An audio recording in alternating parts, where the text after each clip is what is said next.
nome é Giovana Coutinho, sejam bem-vindos a mais uma entrevista especial da semana. O tema de hoje é política em geral. O nosso convidado especial é o vereador Ricardo França, seja bem-vindo. Obrigado, Giovana. Gostaria de agradecer o convite de estar aqui falando sobre política, um tema tão importante. Muitas vezes as pessoas não querem falar sobre isso porque a gente fica enojado, né? É tanto problema no país que a gente quer fugir, mas o caminho para solucionar é justamente o contrário. A gente tem que se inteirar, se informar mais, conseguir separar o joio do trigo e aí sim a gente vai conseguir melhorar as coisas. Exatamente. A primeira pergunta é que nós estamos vivendo em uma sociedade conturbada por conta da política. Eu queria saber sua visão, porque muitas pessoas elas não têm o conhecimento e elas não conseguem acreditar nas palavras dos políticos. Como que é a sua visão como político sobre isso? Certo. De fato, a gente vive um momento conturbado, um momento que leva até crise política se tornar uma crise financeira, crise econômica e por aí vai, né? Acarreta, vira uma bola de neve. Um país ele tem que ter uma política bem estabelecida para que haja uma concordância, uma coerência, a coisa desenvolva naturalmente. Atualmente a gente vê o contrário, a gente vê um cenário político super conturbado, a gente vê mala de dinheiro de assessor de presidente para cima e para baixo e por aí vai. Então eu particularmente vejo que a população ela tem que, mesmo vendo tudo isso que nos leva a ficar distante, a desacreditar, a gente tem que dar o passo contrário, a gente tem que se informar, a gente tem que ficar atento para justamente conseguir ir arrumando. Porque é como se fosse um balde de água suja. Se só jogar água suja, nunca vai vir. A gente tem que ir colocando água limpa, até transbordar e ficar limpo. Então a gente vai gastar muito tempo. A gente não vai solucionar a política nacional em uma eleição, em duas, em uma década. Periga a gente demorar um tempo, mas a gente tem que ir em cima. Sim, então para você a política é algo sujo? A política ela tem muita sujeira, com certeza. A gente vê a nível federal, municipal, enfim, todos os níveis a gente vê que existem gente boa e gente ruim em todo lugar. Na política a mesma coisa. Até dentro de partidos que a gente sabe que tem muita gente errada, muita coisa errada acontecendo, existe gente boa. Então a gente tem que de fato conseguir se aprofundar nisso. Fiscalizar, verificar o que está sendo feito para conseguir separar o que é bom e o que não é bom. Porque senão a gente só vai ter gente ruim lá. Se a gente não se interessar, gente boa não se interessar em entrar, em combater, a gente vai deixar para os ruins. Sim. Algo polêmico. Como que ficou a lei da Zona Azul aqui em Indaiatuba? Certo. Aqui em Indaiatuba existe a Zona Azul em alguns pontos da cidade, principalmente na região central, que eu vou usar de exemplo. Então a Zona Azul é um estacionamento rotativo.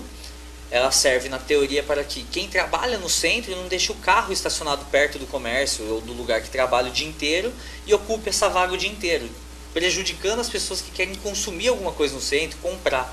Então a Zona Azul ela serve para que o estacionamento seja rotativo.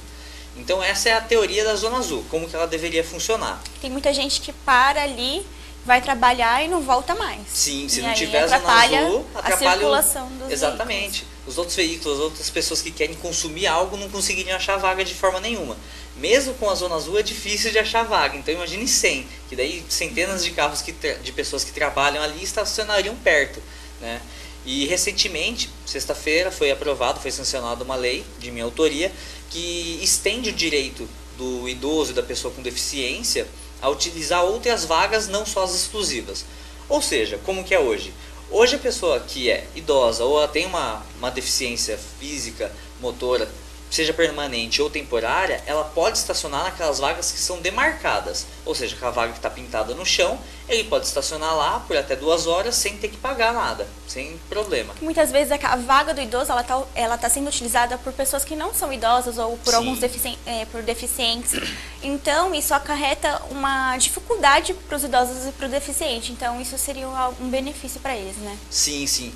Existe a vaga que é exclusiva, ela tem que ser respeitada e já não estava sendo, né? Falta fiscalização. Esses dias eu fui levar meus avós no centro, paramos ali na vaga de idoso e tinha um carro estacionado sem a plaquinha. Então, com certeza estava sendo algo sujo, né? Que estava sendo algo que precisa ser combatido, precisa haver uma fiscalização, uma conscientização.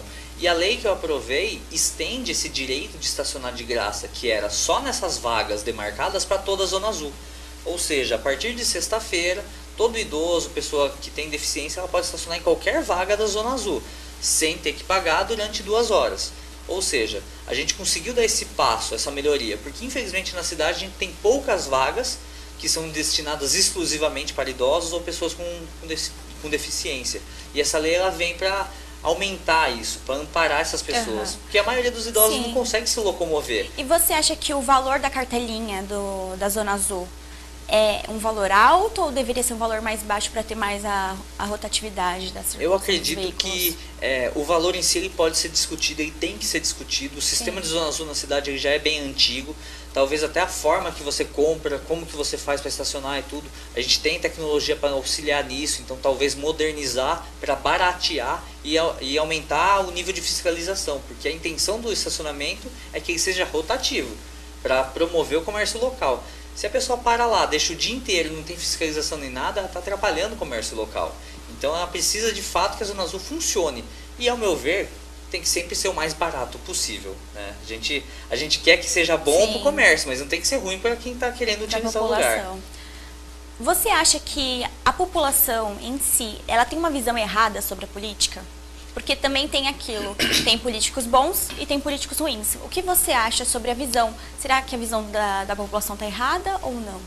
A população ela tem até uma certa razão em fazer esse preconceito, né? A gente vê tanta coisa errada acontecendo, tanta notícia ruim, mas é como eu disse, ela precisa caminhar na direção oposta. A gente não pode se distanciar, nós cidadãos não podemos fugir da política, porque a política está envolvendo tudo, desde o preço do pãozinho até toda a política externa, econômica, tudo envolve política. Então a gente tem que ter bons representantes para que a gente seja devidamente representado. E a gente tem que saber separar. Tem gente ruim em todo lugar, tem gente boa em todo lugar. A gente tem que ficar bem atento, fiscalizar, ver quem não sumiu depois da eleição, ver quem sumiu, ver quem está envolvido em coisa ilícita, quem não está, e saber fazer essa separação, né? Como é que você vê o cenário da administração pública aqui de Indaiatuba sobre a política? Certo. Aqui a administração ela ainda está no primeiro ano do mandato do atual prefeito, então ele segue o plano plurianual do anterior. Então ele está dando continuidade a algumas questões. Por exemplo, as obras que já eram para ter sido terminadas. Quais são as obras que ainda não foram terminadas? Das que eram para ter sido inauguradas já no passado e ainda não foram, a gente tem a questão do AOC, que tem dinheiro público. O viaduto também, né? Sim, tem dinheiro público no AOC, por mais que seja uma fundação própria. Tem o viaduto, que eram 12 meses, a gente já está aí beirando 24 meses. Então já passou do dobro do período que era para ser feito. A gente tem também o Parque da Criança, que foi inaugurado, mas foi atrasado. A UBS do Campo Bonito foi inaugurada no começo do ano. Sobre o Campo Bonito, é um lugar super afastado, mas não tem um projeto ainda de uma escola ali.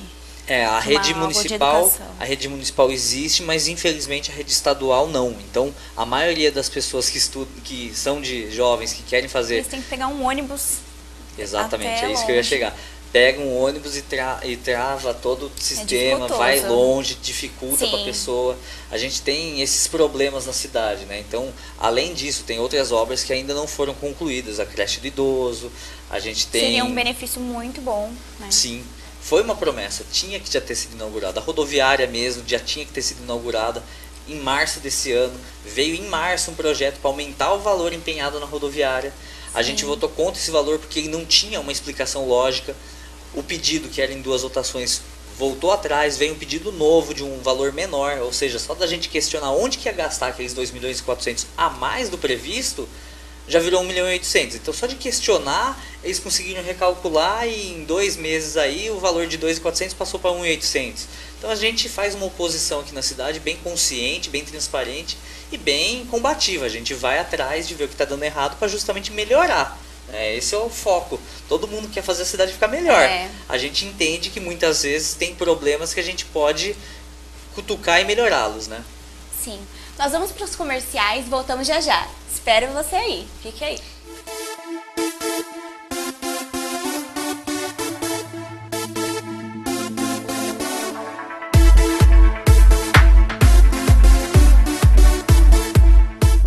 Agora ficou mais fácil você ter o aroma e o sabor do café expresso mais perto de você. A Comore Coffee atende Indaiatuba e região no segmento de venda e locação de máquinas de café expresso. Tenha a delícia do café expresso na sua empresa, escritório ou comércio e ofereça um diferencial aos seus clientes. Atendemos também bares, cafés, lanchonetes e restaurantes. Seja qual for sua necessidade, a Comore Coffee vai atender você, indicando a melhor máquina e dando todo o suporte. Seja compra ou locação, faça um orçamento sem compromisso e veja as vantagens de ter uma máquina de café expresso à sua disposição. Ligue 19 98103 7127 ou 011 977830675. Comore Coffee, servindo sempre bons negócios. 100% jeans em Indaiatuba. Calças, bermudas masculinas e femininas, cigarretes flat, shorts, calças country, saias evangélicas e tudo em jeans. A única loja em Indaiatuba especializada em jeans com numeração do 34 ao 60 masculino e feminino. A 100% jeans Indaiatuba também tem uma grande variedade em calças jeans brancas. 100% jeans em Indaiatuba. Qualidade e preços baixos todos os dias. Rua Pedro de Toledo 475, Centro em Indaiatuba. Telefone 19 3392 6829. 100% jeans em Indaiatuba, porque jeans nunca é demais.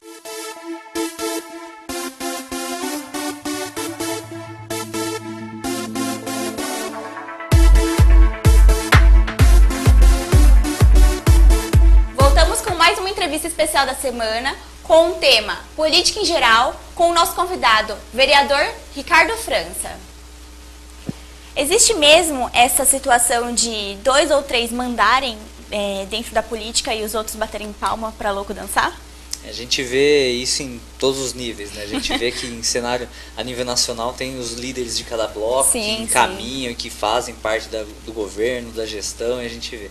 Aqui dentro do município também não muda tanto essa lógica, né? A gente tem a base do governo, estamos em 12 vereadores na Câmara, 3 são da oposição, eu, Alexandre Pérez e o Arthur Espíndola, e os demais, os outros 9 são da base. Eles têm o líder de governo, que é o Cebolinha, todo mundo já conhece, o Cebolinha antigo da cidade, e obviamente aí conduz muito mais as votações junto com os mais antigos da casa ali, né? A gente tem o próprio presidente da Câmara, o Cebolinha e o Chaparini. São os mais antigos da casa, eles de fato acabam coordenando mais os outros vereadores. E sempre tem aqueles que na eleição faz de tudo e depois some, desaparece. Infelizmente isso na política nacional e municipal, enfim, é muito comum. A gente vê que por vezes surgem candidatos que prometem mundos e fundos e não cumprem, surgem pessoas que depois desaparecem, passa-se 4 anos, aparece de novo dando tapinha nas costas, falando, olha, onde você estava? E a população não é boba, né? A população não pode ser feita de boba dessa forma, né? A gente tem que sempre valorizar e correr atrás de fiscalizar o trabalho dos vereadores. A partir do momento que você entrou no meio da política, quais foram os projetos que você apresentou? Sim, eu entrei novinho, por mais que esteja meio calvo, ainda estou novo, né? Tenho só 26 anos, e comecei a trabalhar junto com o Bruno Ganem, que era vereador na época, veio a se tornar candidato a prefeito, por pouco não ganhou. E desde lá atrás, junto com o Bruno, a gente sempre foi trabalhando e conversando muito sobre transparência na gestão pública. Então, tudo que é feito na gestão pública é o meu dinheiro, é o seu dinheiro, é o dinheiro do povo, tem que ter transparência. Então este ano eu vim com alguns projetos no sentido de dar transparência aos gastos de publicidade, ao salário dos funcionários, ao andamento e gastos das obras. A população tem que estar vendo onde está sendo investido, onde não está. Ela tem que ter acesso. Né? Exatamente. Porque o acesso é fundamental, até para a própria fiscalização da sociedade, né? Então eu entrei com alguns projetos que visavam essa questão de transparência, alguns não foram aceitos, alguns não passaram. Um que foi uma grande vitória, a questão do site ter o andamento de cada obra e a porcentagem que foi concluída, quantidade de valor gasto, qual que é o planejamento de ser gasto e quanto já foi. A população vota no candidato, então ela tem que saber o que ele está planejando, o que ele está apresentando para a população. Sim, né? Exatamente. Tem que ter um controle social muito grande, né? A sociedade ela tem que ter acesso a essas informações. Um outro projeto que não sei se vai passar, se não vai, ainda está tramitando na Câmara, é sobre a transparência real do salário do funcionário público. Ah, bacana, legal. A gente entra no site hoje em dia, tem lá o valor base e o nome do funcionário conforme uma outra tabela que fala a função dele. Só que às vezes o funcionário faz hora extra, não faz, ele vendeu as férias, não Aí vendeu. fica um pouco mais complicado, não dá né? para você ter uma noção real de quanto ele ganhou. Mas pelo menos a base deveria ser Sim, colocada. já tem o salário base e não tem essas profundidades de informação. Que no governo do estado, que tem muitos mais funcionários do que em Indaiatuba, sim. tem. Então eu fiz um projeto de lei que adequa, né, parelha essa transparência Como do se fosse governo um estadual. gráfico, né? Você consegue ter um acesso maior a essa informação. Então hoje é uma transparência meio nebulosa, vamos dizer assim, é Sim. difícil, não é para a população, para o cidadão comum entender fácil. Mas aos poucos a gente vai conseguindo, né? Vai, a gente não briga à toa, a gente não desiste de uma boa briga, a gente vai correr atrás de fazer o que a gente vê que é melhor para a sociedade. Com certeza. Sobre os semáforos que foram implementados aqui em Indaiatuba, você acha que alguns foram prejudiciais ou beneficiaram? Um que eu vi que beneficiou foi o ali do Chafariz, que muita gente fazia piquenique ali e tinha que esperar os carros darem passagem para o pedestre passar. E era muito difícil. É uma falta de respeito muito grande. Exatamente. Né? Um que eu acho que foi um pouco prejudicial foi o da Kennedy com a 15 de novembro. Sim, o que você poderia falar esse também. sobre isso pra gente? Os semáforos de pedestre, aquele ali do próprio Chafariz e o outro próximo ao parque temático, foram indicações que eu fiz. É óbvio, não dá para saber se a prefeitura fez porque eu que tinha sugerido ou se já estava no plano, mas é uma das muitas indicações que a gente fez de pontos da cidade que precisam melhorar o trânsito, e a melhorou, segurança. porque não tinha como o pedestre passar, tinha que ficar esperando o carro da passagem. E era muito difícil, porque ninguém respeita. Infelizmente falta, né? Desde o começo do ano eu já venho questionando a prefeitura várias vezes sobre campanhas de conscientização no trânsito. Porque existem cidades que você vê, é comum, as pessoas põem o pé na faixa, todo mundo para, respeita. No Rio Grande do Sul é assim, você para e o pessoal já deixa você passar. Então isso é ensinado para todo mundo quando vai tirar carta. Só é questão de educação, né? Culturalmente algumas cidades não aderem. E Indaiatuba precisa dar esse passo, conscientizar, cobrar mais, eu acho que não era nem fiscalizar. necessário ter um semáforo ali. A pessoa tinha que ter a educação de deixar o pedestre passar, mas isso não é... Infelizmente isso não acontece dessa não forma. Ocorre, né? O necessário se torna necessário por conta de um desrespeito maior de algo que não era para ser dessa forma, né? Exatamente. Então a gente tem que ir cobrando que a sociedade se adeque, que o poder público faça o papel dele de cobrar isso da sociedade. Né, de impor, de conscientizar, de correr atrás e fiscalizar quando a pessoa não cumpre a lei. Sobre o outro ponto de semáforo que você citou, eu não passo tanto lá em horário de pico, já escutei opiniões diversas, se melhorou, se piorou, enfim. Eu acho que falta fazer um sistema de semáforos inteligentes. Que são 90 segundos, né? 90 segundos eu acho que para quem está esperando, prejudica, mas para quem está passando é uma maravilha. Então eu acho que um lado fica bom e o outro lado fica ruim. Eu acho que tinha que ter algo que beneficiasse os dois lados, entendeu? Eu fiz uma indicação recentemente, até tive em conversa com o próprio Bruno, que o Ganelli faz parte do estudo na USP de cidades inteligentes. Integrar tecnologia e desenvolver formas de diminuir o tempo que as pessoas perdem em tudo. Em filas de modo geral, seja fila da saúde, fila do trânsito, por aí vai. E um conceito interessante, até para a cidade trazer, seria os semáforos inteligentes. Esses semáforos, eles integram as informações de fluxo, eles conseguem medir o fluxo, então em horário de pico ele consegue condensar melhor e falar, poderia mudar, o pico tá para cá, tá para lá. Hoje é manual. Hoje alguns semáforos da cidade, depois de certo horário, eles mudam o tempo. Só que tendo um sistema integrado de inteligência, ele conseguiria fazer o fluxo de trânsito ser melhor. Então, às vezes, cabe para a cidade fazer uma integração tecnológica, que é óbvio, não é a coisa mais barata do mundo, mas a longo e médio prazo compensa. E a gente teria, com certeza, um fluxo de trânsito melhor, menos tempo sendo desperdiçado e principalmente acidentes. A gente tem um número de pessoas acidentadas no trânsito de Indaiatuba muito elevado. E isso acarreta o quê? Um problema na saúde. Porque se a pessoa sofre acidente, ela para no hospital. Às vezes um leito que poderia ser para uma pessoa que tem uma doença é ocupado por uma pessoa acidentada. Que não só gera um custo enorme, mas é um sofrimento para a família, para a pessoa. Entrando no assunto sobre a saúde, vamos entrar no foco saúde e educação. Você acha que deveria ser mais ser investido mais nesses pontos? Sim, eu acredito. A educação municipal, né, ela é muito boa, ela vai indo muito bem, mas é claro, a gente tem que sempre buscar aprimorar.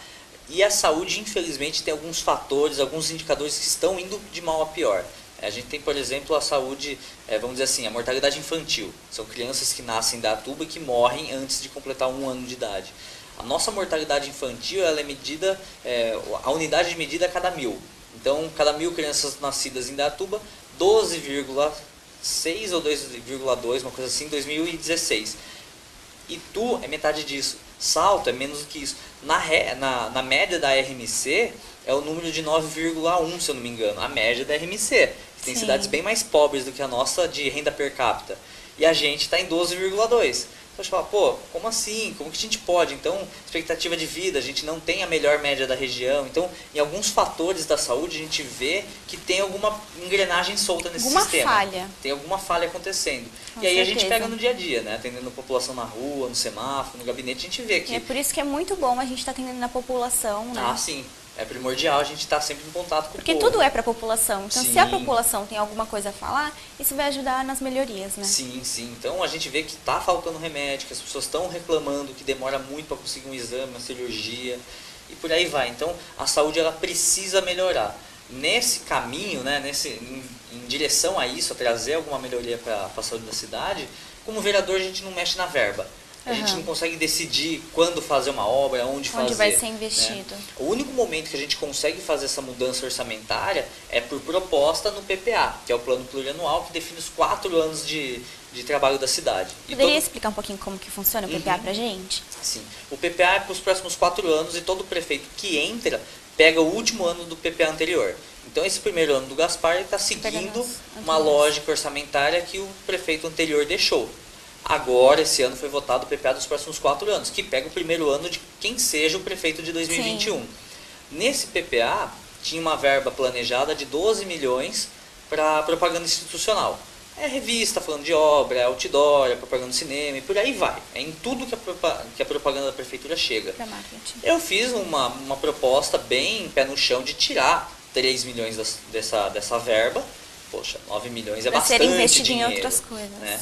E tirar 3 milhões e jogar na saúde. Ah, bacana. Por quê? Porque junto com isso eu também fiz uma emenda solicitando que a média da mortalidade infantil caia. Sim. Então assim, tá ruim? Ah, tá bom, tá ruim. Então vamos correr atrás de melhorar? Vamos melhorar. A proposta da prefeitura não é melhorar tanto quanto eu quero que melhore. Foi, poxa, vamos sair de 12,2, vamos cair bem, vamos chegar num número aceitável em 2021. Sim. Eles estão fazendo uma descida bem devagar. Então eu fiz uma proposta para diminuir uma meta e ao mesmo tempo joguei dinheiro para a gente conseguir. Infelizmente não foi aprovado, né? Não passou. Sim. Sobre os projetos de leis, você acha que... Quais você acha que deveriam ser aprovados que estão em espera ou estão sendo analisados? A gente tem vários projetos de lei apresentados, alguns foram negados, alguns já foram aprovados. Que está esperando, e que até conversei recentemente com o presidente da Câmara, é que fiz junto com o Arthur Spindler, até por sinal, que é outro vereador da oposição, que é sobre o Fundo Municipal de Proteção Animal. Foi criado esse fundo. Ah, bacana. E a forma de arrecadação desse fundo é com um aporte financeiro tanto da sociedade quanto do poder público. E a gente pensou, poxa, a sociedade de modo geral não sabe ainda disso, é recente. Por que não colocar no IPTU das pessoas um informativo, falando, entre em tal... acesse tal site, doe voluntariamente, alguma coisa nesse sentido. Que a população e a gente fez um projeto de lei. Né? Legal. A gente fez um projeto de lei para que fique na divulgação do IPTU, nas folhas do IPTU, também a divulgação de que existe o Fundo Municipal de Proteção Animal e que a pessoa pode doar qualquer valor. E esse fundo é revertido para as associações, para as entidades, para as ONGs. E, em teoria, esse projeto teria que ser votado logo, porque senão, se a gente votar depois da emissão dos carnês do ano que vem, se for aprovado, só cai para 2019. Então é um dos projetos que eu acho interessante de que ande, mas principalmente os projetos que buscam transparência, né? A gente tem a questão dos salários que eu citei agora há pouco, tá lá, tá indo, não sei se vai para frente, se vai para trás, mas está indo, a gente está empurrando para frente. A gente fez um projeto de lei também da questão de preferência nos ônibus, que infelizmente tem gente que desrespeita o pessoal no ônibus. É igual que a gente falou dos pedestres, não é? Sim. E nos ônibus tem um espaço, alguns assentos que são reservados para as pessoas que têm acesso, né? Então, gestante, idoso, pessoa com deficiência e por aí vai. Só que só tem para aqueles lugares. A gente fez uma lei que foi aprovada já e que agora todos os assentos do ônibus são preferenciais. Então não tem mais aquela do jovenzinho fingir que está dormindo, ele está descumprindo a lei. É um absurdo a gente ter que fazer lei para que o bom senso seja cumprido. Mas como às vezes o bom senso não existe, a gente tem que fazer lei para forçar o cidadão que não faz por bem, fazer pela dor, né? Sobre a sua função, às vezes as pessoas veem você parado no semáforo, como que funciona? Certo. Muitas pessoas, por mais que já tenham Fala me visto Laranjinha, muito, o Ricardo França. Isso, o pessoal faz bastante associação com o megafone, com a cor da camisa. Exatamente. Muitas pessoas já me viram, mas às vezes elas nem entendem o que está acontecendo ali. E eu particularmente sou de uma linha de raciocínio que o político ele tem que estar próximo da população, constantemente. Para a gente promover uma democracia mais direta, para a gente entender o que a pessoa quer, o que a sociedade espera da gente. Sim, não adianta estar só na eleição ali, né, e depois sumir. Exatamente, não adianta aparecer na eleição, prometer mundos e fundos e depois sumir. Porque a sociedade ela precisa ser atendida, ser ouvida constantemente. E o meu trabalho no semáforo é justamente nessa linha, de aumentar uma democracia direta, vamos dizer assim, fazer que as pessoas elas tenham voz ativa, que elas possam passar seus problemas, suas sugestões, suas reivindicações, e que eu, como vereador, encaminho, levo até o poder do executivo, porque muitas coisas não dependem da gente como vereador, a gente encaminha ao setor responsável. Então eu faço esse elo, né? Eu diminuo a distância entre o cidadão e o poder público, fazendo o quê? Indo para o semáforo, para a praça, bairros e por aí vai, porque a gente faz um caminho contrário, né? A gente tem que ir de encontro com a sociedade, a gente não pode se esconder atrás da cadeira, no ar-condicionado, lá no gabinete o dia inteiro, a gente tem que ir atrás da sociedade. E você como vereador, o que você acha que precisa ser mudado aqui em Indaiatuba? A gente tem vários pontos que precisam ser melhorados, né? A cidade é boa, Sim. mas ela podia ser ótima, né? A gente, com certeza. eu gosto de fazer a referência que Indaiatuba ela tá numa corrida, é um carro, e é um carro muito potente, que está aí a seus 80, 90 por hora. Algumas cidades da região é um Fusquinha, um Fiat 147, que estão a 60, 70. Para essas cidades, eles estão quase no limite deles. Nós estamos muito longe do nosso limite. A gente tem uma capacidade muito maior. A gente poderia estar muito melhor. A gente tem que diminuir as filas da saúde, a gente tem que zerar as filas de creche, a gente tem que fazer a segurança pública, que já foi referência, voltar a ser referência, porque ela é muito boa. A gente lançou aqui em Indaiatuba o sistema de câmeras e tal, todas as cidades da região. Todas as entradas e saídas tem. E isso, toda entrada e saída da cidade tem. Acho que tem. até é radar, né, mas não. Sim, tem gente que se preocupa, achando que a indústria dá multa. E é uma coisa que dá uma segurança a mais. Só que agora as cidades da região já foram junto. Então, assim, o bandido antes não queria vir roubar carro em Indaiatuba porque sabia que ia ser pego na saída. Agora toda a cidade está assim. Então, ele começa a desenvolver outras formas. Então, Indaiatuba tem que sempre estar um passo à frente. Então, a questão de segurança, saúde, educação, isso tudo tem que evoluir. E o social, principalmente, né? A gente vê a questão de moradia popular, a gente tem uma fila muito grande, a gente tem muitas entidades sérias em Indaiatuba que precisam cada vez mais de auxílio financeiro, ainda mais numa crise dessa, que fazem um trabalho que o poder público acaba não abrangendo. Então, a gente tem muitas coisas assim que dá para aprimorar. Tem seus problemas primordiais, né? A questão da transparência mesmo, a gente tem dificuldade de ter acesso à informação em Indaiatuba, a ver onde o dinheiro vai ou não vai. Tem essas questões aí que é primordial que sejam resolvidas o quanto antes. Mas o principal é pegar o que está dando certo e melhorar, porque a gente tem muito potencial para melhorar. Vereador Ricardo França, eu agradeço a sua presença. Foi muito bom ter você aqui com a gente no programa. Você sempre será bem-vindo. Obrigado, eu que agradeço. De nada. E esse foi mais uma entrevista especial da semana. Encerramos por aqui.